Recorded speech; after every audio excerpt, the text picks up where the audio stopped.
Saviour academy में आप सभी का एक बार फिर स्वागत है। मैं बाबूराम बच्चों आज आप सभी के लिए लेकर आया हूँ क्लास 12 की बच्चों सेकंड यूनिट सॉल्यूशन।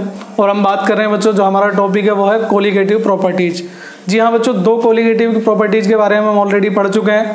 पहला था बच्चों lowering of vapour pressure, second था बच्चों हमारा जो था वो था एलिवेशन इन बॉइलिंग पॉइंट। जी हाँ बच्चों, आज हम बात करेंगे थर्ड टॉपिक की जिसका नाम है डिप्रेशन इन फ्रीजिंग पॉइंट। क्या नाम है बच्चों? Depression in freezing point. ठीक है बच्चों, तो डिप्रेशन इन फ्रीजिंग पॉइंट का क्या मतलब है बच्चों? Depression in freezing point Hindi में बोलते हैं बच्चों इसको हिमांक में अवनमन। क्या बोलते हैं बच्चों? हिमांक में अवनमन। क्लियर बच्चों? मैंने क्या बोला है, हमारा जो टॉपिक है वो है डिप्रेशन इन फ्रीजिंग पॉइंट। क्या बोलते हैं बच्चों इसे? हिमांक में अवनमन। क्लियर बच्चों? तो एक बात तो हमारी क्लियर होगी पहले कि जब हम किसी विलायक में कोई विलेय पदार्थ ऐड करते हैं बच्चों, जब हम किसी विलायक में शुद्ध विलायक में कोई विलेय पदार्थ ऐड करते हैं तो हिमांक में क्या होता है बच्चों? अवनमन होता है। क्या होता है बच्चों? अवनमन होता है। मतलब हिमांक में क्या होती है बच्चों? कमी होती है। क्या होती है? कमी होती है। क्लियर बच्चों यहाँ तक? अब हिमांक किसे कहते हैं बच्चों? सबसे पहली बात तो ये है। ठीक है, तो बात करते हैं बच्चों हिमांक की। सबसे पहला पॉइंट बच्चों हम पढ़ लेते हैं, हिमांक किसे कहते हैं। अच्छा एक बात बताइए बच्चों, जल का हिमांक कितना होता है? जल का हिमांक होता है बच्चों 0 डिग्री सेल्सियस। कितना होता है? 0 डिग्री सेल्सियस। ये है बच्चों जल का हिमांक। ठीक है बच्चों, अगर हम पूछें बर्फ का गलनांक, किसका बच्चों? बर्फ का गलनांक मतलब बर्फ किस टेम्परेचर पर गलती है, तो बच्चों बर्फ का गलनांक भी कितना होता है? 0 डिग्री सेल्सियस। और जल का हिमांक मतलब 0 डिग्री सेल्सियस। अब आप एक बात समझे बच्चों, बर्फ क्या है? सॉलिड। क्या है? सॉलिड। और जल क्या है बच्चों? लिक्विड। क्या है? लिक्विड। तो बच्चों हिमांक क्या होता है? एक ऐसा टेम्परेचर होता है जिस पर ठोस और द्रव दोनों ही अवस्था किसमें रहती है? साम्य अवस्था में रहती है। हिमांक क्या हो गया बच्चों? वह ताप जिस पर ठोस और द्रव दोनों प्रावस्थाएं साम्य अवस्था में रहती हैं, या आप कह सकते हैं बच्चों ऐसी अवस्था। हिमांक क्या होता है बच्चों? जहां पर ठोस और द्रव दोनों प्रावस्थाओं के वाष्प दाब बराबर होते हैं। ऐसा ताप जिस पर ठोस और द्रव दोनों के वाष्प दाब क्या होते हैं बच्चों? समान होते हैं। क्या कहलाता है? आपका हिमांक कहलाता है। क्लियर बच्चों? उसी तरीके से हम इसका ग्राफ बना के दिखा देते हैं बच्चों आपको एक बार। ठीक है बच्चों, ग्राफ में आपके सामने बना रहा हूं बच्चों क्वथनांक में उन्नयन की तरह। बच्चों ये क्या है? टेम्परेचर। ये क्या है बच्चों? Vapour pressure. क्या है? Vapour pressure. क्लियर बच्चों? मान लीजिए आपके, मैं पहले ग्राफ रिप्रेजेंट कर देता हूं बच्चों। ये है बच्चों ए, ये है बी, और जो इसका ग्राफ है बच्चों ये हो जाएगा सी। क्लियर बच्चों? ए, बी और सी। नेक्स्ट बच्चों जो मैं बता रहा हूं वो मान लीजिए यहां से है। क्लियर बच्चों? ये मैंने माना ए डैश और बी डैश। क्या माना बच्चों? ए डैश और बी डैश। यहां देखिए ये और ये बेटा, इन दोनों के बीच का जो डिफरेंस है इसी को बोलते हैं बच्चों डेल्टा टी एफ। क्या बोलते हैं? Delta T F. मतलब क्या हुआ बच्चों? हिमांक में अवनमन। तो प्रैक्टिकली बच्चों ये पाया गया है। चलो मैं बता देता हूँ बच्चों, ए बी जो है बच्चों यहाँ पर ये है आपका सॉलिड का वेपर प्रेशर। किसका बच्चों? सॉलिड का वेपर प्रेशर। बी और सी बच्चों क्या है आपका? लिक्विड का वेपर प्रेशर। किसका है बच्चों? लिक्विड का वेपर प्रेशर। ए और बी क्या था बच्चों? ठोस अवस्था में वेपर प्रेशर है। बी और सी क्या था? लिक्विड में वेपर प्रेशर है। और बच्चों ए डैश बी डैश क्या है? सॉल्यूशन का वेपर प्रेशर है। क्या है? सॉल्यूशन का वेपर प्रेशर है। Vapour pressure of solution. आप चाहें तो बच्चों ए और बी ना बनाएं, क्योंकि जो हमने क्वथनांक का ग्राफ बनाया था उसमें सॉलिड का कोई जिक्र नहीं था, ये दोनों थे। क्लियर बच्चों? तो आप देख रहे हैं बच्चों हिमांक में क्या हो जाती है? कमी हो जाती है। क्या हो जाती है? कमी हो जाती है, क्योंकि आप देखें क्या हुआ बच्चों? वाष्प दाब। क्या हुआ बच्चों? आपका वाष्प दाब जो था आपका वो घट गया। ये जो वाष्प दाब है आपका बच्चों लिक्विड प्रेशर ऑफ किसका था? या तो आप इसे सॉल्वेंट कह लीजिए, और ये किसका है, सॉल्यूशन का। तो सॉल्यूशन का जो आप देख पा रहे हैं बच्चों, जो वेपर प्रेशर है वो आपका थोड़ा सा डिक्रीज हो गया। अब वेपर प्रेशर डिक्रीज हो गया तो टेम्परेचर में क्या आ गया बच्चों, आपका डिक्रीमेंट आ गया, क्योंकि राउल्ट का नियम ये कहता था बच्चों। चलिए बात करते हैं, डेरिवेशन की तरफ चलते हैं। क्वेश्चन क्या था बच्चों, हमारा क्वेश्चन था कि हमें निकालना था बच्चों हिमांक में अवनमन। क्या बच्चों, हिमांक में अवनमन। तो ग्राफ से स्पष्ट है बच्चों, चलो वही लेट कर लेते हैं हम जैसे हमने किया था। माना विलायक का हिमांक जो है, विलायक का हिमांक बच्चों कितना है बच्चों, आपका डेल्टा टी नोट कह देता हूँ, सॉरी बच्चों टी एफ नोट कह देते हैं। ये किसका हो गया, विलायक का, शुद्ध विलायक का मतलब बच्चों ऑर्डिनरी। अब विलयन का जो हिमांक है बच्चों वो कितना हो जाएगा, टी एफ। कितना हो जाएगा बच्चों आपका, टी एफ। ये माना मैंने टी एफ नोट, ये माना टी एफ। अब बच्चों एक बात बताइए कि विलयन का हिमांक ज़्यादा होगा या विलायक का हिमांक ज़्यादा होगा। हिमांक में क्या हुई है, कमी। तो विलायक का कितना था, टी एफ नोट, विलयन का कितना, टी एफ। मतलब ये ज़्यादा था, अब ये घट गया। तो हिमांक में जो अवनमन है बच्चों, क्या है, हिमांक में अवनमन। ठीक है बेटा, हिमांक में अवनमन बराबर कितना हो जाएगा आपका, हिमांक में अवनमन हो जाएगा बच्चों आपका डेल्टा टी, सॉरी बच्चों हिमांक में अवनमन को बोलेंगे डेल्टा टी एफ। क्या बोलेंगे, डेल्टा टी एफ। वो क्या हो जाएगा बच्चों आपका, टी एफ नॉट माइनस के टी एफ। क्लियर बच्चों, प्रयोगों से स्पष्ट है या ग्राफ से स्पष्ट है।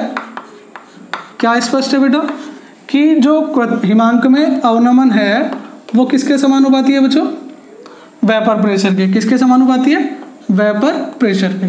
क्लियर बच्चों, ये डेरिवेशन बच्चों जो हिमांक में अवनमन का है ठीक उसी प्रकार से है जिस प्रकार क्वथनांक में उन्नयन का था।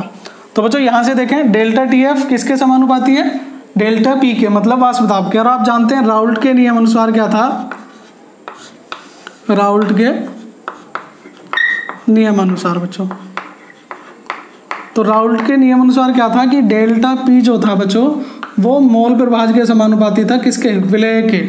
किसके विलेय के बच्चों, विलेय के मोल प्रभाज के समानुपाती था। इसलिए क्या हम ये कह सकते हैं बच्चों, डेल्टा टी एफ समानुपाती किसके हो जाएगा, एक्स बी के, मतलब मोल फ्रैक्शन ऑफ बी, मतलब मोल फ्रैक्शन ऑफ सॉल्यूट। ठीक है बच्चों, यहाँ तक क्लियर। देखो डेरिवेशन बिल्कुल उसी की तरह है बच्चों। हिमांक में अवनमन किसके समानुपाती होता है, वाष्प दाब के। और वाष्प दाब किसके समानुपाती होता है, विलेय के मोल प्रभाज के। किसके बच्चों, विलेय के मोल प्रभाज के। और इसलिए हिमांक में जो अवनमन है वो किसके बराबर हो गया बच्चों, विलेय के मोल प्रभाज के। और आप जानते हैं delta T F is equal to बच्चों कितना हो जाएगा, एक्स बी का मतलब क्या हो जाएगा, एन बी। चलिए बच्चों पहले मैं इसे शॉर्ट में कर देता हूँ। डेल्टा टी एफ बराबर मैंने ले लिया के इंटू एक्स बी। के क्या है बच्चों आपका, के है यहाँ पर कांस्टेंट। क्या है बच्चों, के यहाँ पर आपका कांस्टेंट है।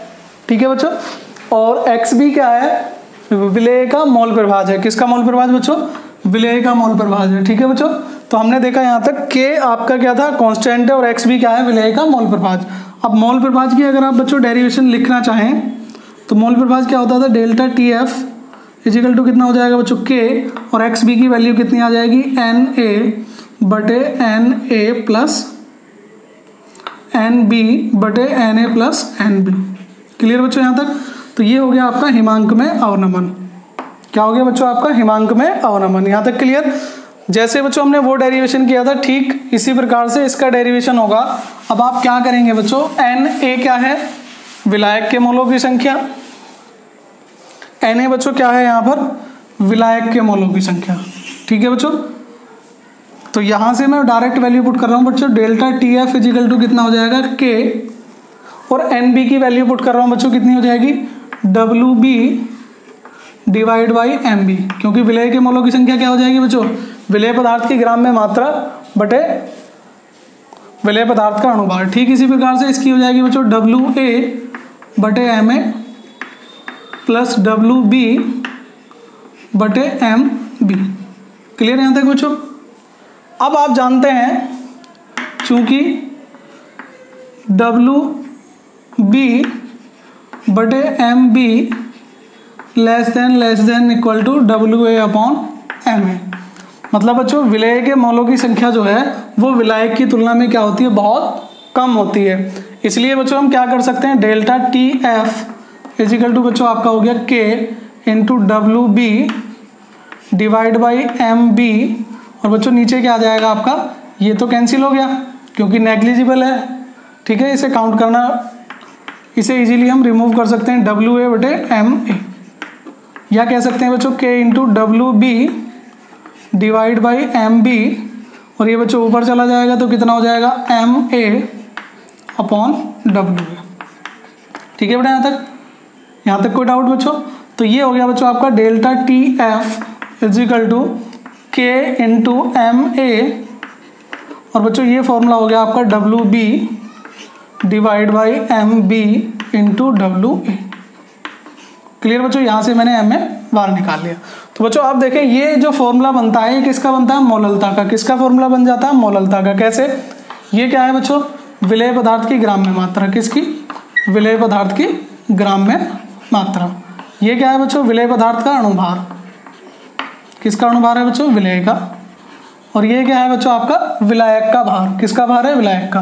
अगर इन दोनों की मल्टीप्लाई के प्रोडक्ट को, क्योंकि बच्चों K क्या है, कांस्टेंट, और MA क्या है, विलायक का अणुभार। किसका अणुभार है बच्चों, विलायक का। अगर इन दोनों का, ये दोनों कांस्टेंट होंगे तो इन दोनों की जगह एक नया कांस्टेंट ले सकते हैं बच्चों, वो हो गया डेल्टा TF बराबर KF गुणा मोललता गुणा। तो बच्चों ये है आपका डेरिवेशन। KF क्या है बच्चों, एक नियतांक है। KF क्या है बच्चों, नियतांक है, जिसे क्या बोलते हैं, मोलल अवनमन स्थिरांक। मोलल अवनमन स्थिरांक बच्चों, ठीक है, मोलल अवनमन स्थिरांक। तो बच्चों यहाँ से आप देख सकते हैं डेल्टा TF समानुपाती किसके हो गया, M के। और M क्या है, मोलों की संख्या। क्या है, मोलों की संख्या, मतलब मोललता, 1 किलोग्राम विलायक में उपस्थित मोलों की संख्या। इसका मतलब क्या हुआ बच्चों, डेल्टा TF क्या है, एक अणुसंख्यक गुणधर्म है। क्या है, एक अणुसंख्यक गुणधर्म है। ठीक है बच्चों, डेरिवेशन में ज़्यादा कंफ्यूज होने की जरूरत नहीं है, बस एक को क्लियर कर लीजिए, जैसे क्वथनांक में उन्नयन बच्चों। तो यहाँ से हमने लेट किया था विलयन का, मतलब विलायक का हिमांक डेल्टा TF नॉट, विलयन का हिमांक बच्चों मतलब TF, और यहाँ से हिमांक में क्या निकाली, कमी। और बच्चों क्वथनांक में उन्नयन की तरह ही है कि हिमांक में कमी किसके समानुपाती होती है, वाष्प दाब के। और वाष्प दाब बच्चों किसके समानुपाती होता था, वाष्प दाब बच्चों होता है किसके समानुपाती, विलेय के मोल प्रभाज के। किसके बच्चों, विलेय के मोल प्रभाज के समानुपाती होता है। ये कर दिया बच्चों हमने समानुपाती। यहाँ से आप देखें मोल प्रभाज का मैंने फॉर्मूला ऐड कर दिया, NB divide by NA plus NB। और सिमिलर बच्चों उसी की तरह है। तो आई होप आपको सबको समझ में आ गया होगा बच्चों। तो चलिए बच्चों अब हम पहले की तरह ही KF की डेफिनेशन देते हैं बच्चों। किसकी डेफिनेशन, KF की। KF क्या है बच्चों, मोलल अवनमन स्थिरांक। क्या है बच्चों, मोलल अवनमन स्थिरांक। तो हमारे पास फॉर्मूला आया था बच्चों delta TF is equal to KF into small m। तो m क्या है बच्चों, मोललता। तो m कितना कर दूं, 1 मोलल। 1 मोलल, मोलल का मतलब क्या होता है, मोल प्रति किलोग्राम। मोल प्रति किलोग्राम बच्चों, क्लियर है यहाँ तक। तो जब m बराबर 1 कर दिया जाएगा तो KF बच्चों किसके बराबर हो जाएगा, TF के। KF बराबर किसके हो जाएगा, डेल्टा TF के। तो KF क्या है बच्चों आपका, KF है हिमांक में अवनमन। क्या है बच्चों, हिमांक में अवनमन। ठीक है बेटा। और डेल्टा TF क्या है बच्चों आपका, सॉरी बच्चों, डेल्टा TF जो है वो है आपका हिमांक में अवनमन, और KF जो है वो है अवनमन, मोलल अवनमन स्थिरांक। क्या है, मोलल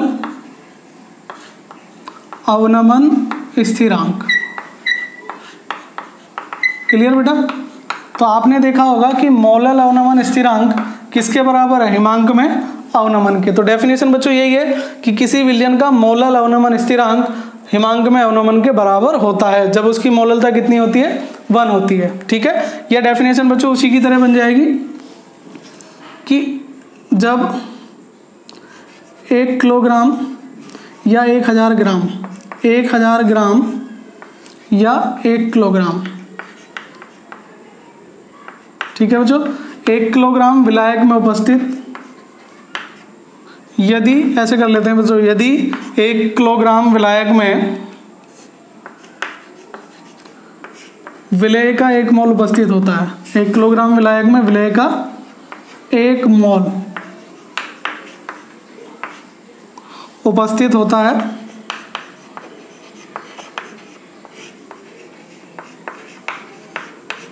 तब हिमांक में अवनमन, तब मोलल अवनमन स्थिरांक, तब मोलल अवनमन स्थिरांक, मोलल अवनमन स्थिरांक किसके बराबर होता है बच्चों? हिमांक में अवनमन के बराबर होता है। किसके बच्चों? हिमांक में अवनमन के बराबर होता है। एक बार बच्चों डेफिनेशन रिवाइज कीजिएगा। ये दोनों डेफिनेशन पूछ ली जाती हैं बच्चों, क्या कि यदि या जब 1 किलोग्राम विलायक में विलेय पदार्थ का 1 मोल उपस्थित होता है, तब मोलल अवनमन स्थिरांक हिमांक में अवनमन के बराबर होता है। क्लियर बच्चों यहाँ तक? तो यहाँ से KF की डेफिनेशन पूछ ली जाती है। नेक्स्ट टॉपिक बच्चों, अणुभार ज्ञात करना किसका? विलेय का। तो बच्चों विलेय का अणुभार किस तरीके से ज्ञात करते हैं? जैसे क्वथनांक में उन्नयन के लिए किया था, ठीक उसी प्रकार से कर लेते हैं बच्चों। वो हम नहीं करेंगे, मैं इसमें कुछ नया पॉइंट बताने वाला हूँ बच्चों। तो हिमांक में अवनमन के बच्चों कुछ नियम होते हैं। जैसे पहला नियम बच्चों, डेल्टा TF समानुपाती किसके होता है बच्चों? मोललता के। किसके होता है? मोललता के। तो बच्चों हिमांक में अवनमन और क्वथनांक में उन्नयन दोनों ही ये दोनों रूल फॉलो करते हैं। तो बच्चों डेल्टा TF क्या था? हिमांक में अवनमन, M क्या है? मोललता। तो पॉइंट नंबर 1 बच्चों ये आता है कि हिमांक में अवनमन उसकी मोललता के समानुपाती होता है। ठीक बच्चों, इसी प्रकार से क्या था कि क्वथनांक में जो उन्नयन था वो भी किसके समानुपाती होता है? मोललता के। किसके समानुपाती होता है? मोललता के। और दूसरा बच्चों ये है कि समान दाब पर अगर एक ही विलायक होता है तो उनके लिए KF का मान, KF का मान क्या होता है बच्चों? स्थिर रहता है। क्या रहता है? स्थिर रहता है। सब मोलर विलयनों के लिए KF का मान क्या रहता है? स्थिर रहता है। और ऐसे ही KB का मान भी क्या रहता है? स्थिर रहता है। मतलब एक ही विलायक के लिए KF का मान और KB का मान स्थिर रहता है। अगर आप एक ही विलायक में मतलब जल में चीनी घोलोगे तब भी उसका मान स्थिर रहेगा KF का। और जब मतलब दोनों के मान समान होते हैं, KF का मान बच्चों KB के समान नहीं होता। बात को समझें, KF का मान KB के समान नहीं होता। मतलब 2 विलयनों के लिए अगर वो एक ही विलायक का प्रयोग करते हैं तो KF का मान उन दोनों विलयन के लिए समान होगा और KB का मान उन दोनों विलयन के लिए अलग अलग समान होता है। ठीक है बच्चों, एक और क्वेश्चन आपसे पूछ लिया जाता है। मान लीजिए मैंने आपसे कहा KF का मात्रक बताइए। किसका बच्चों? KF का या KB का। तो बच्चों KF और KB दोनों के मात्रक आप मुझे कमेंट बॉक्स में बताएं। फिजिक्स की बच्चों फर्स्ट यूनिट हुआ करती थी 11th क्लास में, जहाँ से आप मात्रक निकालते हैं।